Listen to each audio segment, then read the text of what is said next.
ക്ഷേത്രത്തിൽ സൂക്ഷിച്ച നെയ്യ്, എണ്ണ, ശർക്കര ഉൾപ്പെടെയുള്ള സാധനങ്ങൾ ഭക്ഷിക്കാനെത്തുന്ന കരടി വ്യാപകമായ നാശം വരുത്തിയാണ് മടങ്ങാറ്.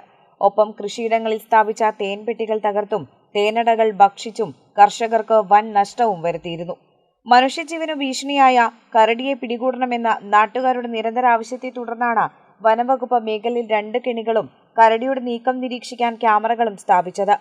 എന്നാൽ കൂട്ടിൽ കയറാതെ ക്ഷേത്രങ്ങളിലെത്തിയ കരടി നാശം വരുത്തുന്നത് പതിവായി. വ്യാഴാഴ്ച വൈകിട്ട് TK നഗറിലെ അയ്യപ്പ ക്ഷേത്രത്തിൽ സ്ഥാപിച്ച കെണിയിൽ കൂടുതൽ തേനടകൾ സ്ഥാപിച്ച വീണ്ടും വനംവകുപ്പ് അധികൃതർ കെണി ഒരുക്കിയതോടെ കരടി കൂട്ടിലകപ്പെടുകയായിരുന്നു.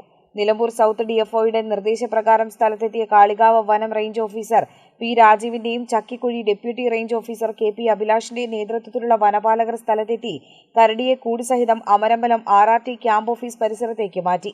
വെറ്ററിനറി സർജനെത്തി പരിശോധന നടത്തി ഉന്നതാധികാരികളുടെ നിർദ്ദേശപ്രകാരം തുടർ നടപടികൾ സ്വീകരിക്കുമെന്ന് റേഞ്ച് ഓഫീസർ പറഞ്ഞു. കരടിനെ നമ്മൾ വെറ്റിനറി കെയർ കൊടുക്കാൻ വേണ്ടിയിട്ട് RRT ഓഫീസിലേക്ക് മാറ്റുന്നതാണ്.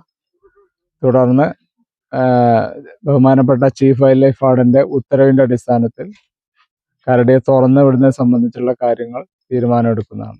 അതേസമയം കാലങ്ങളായി ജനവാസ മേഖലയിൽ ഭീതി വിതച്ച കരടിയെ പിടികൂടിയതോടെ ആശ്വാസത്തിലാണ് നാട്ടുകാരും. പ്രിയപ്പെട്ടവരെ, ഇപ്പോൾ ഒരു സന്തോഷമാണ്. കാരണം ഈ സന്തോഷം ഇനി അധികം ദിവസം നീണ്ടു നിൽക്കും എന്നുള്ളതാണ് നമ്മളെ പ്രതീക്ഷ. കാരണം നമ്മൾ ഈ കരടീനെ ഇവിടെ ഇന്ന് TK കോളനി അമ്പലത്തിൽ വെച്ച് പിടികൂടി ഒരുപാട് നാളത്തെ കഷ്ടപ്പാടിന് ശേഷമാണ് നമ്മളിത് പിടികൂടിയിട്ടുള്ളത്. ഇപ്പോൾ DFO ആണെങ്കിലും റേഞ്ച് ഓഫീസർ ആണെങ്കിലും ഡെപ്യൂട്ടി ആണെങ്കിലും ഒക്കെ പറഞ്ഞത് അവരുടെ വാക്ക് വിശ്വസിച്ചുകൊണ്ട് മാത്രമാണ് നമ്മൾ ഈ കരടിയെ ഇവിടുന്ന് കയറ്റാൻ സമ്മതിച്ചിട്ടുള്ളത്.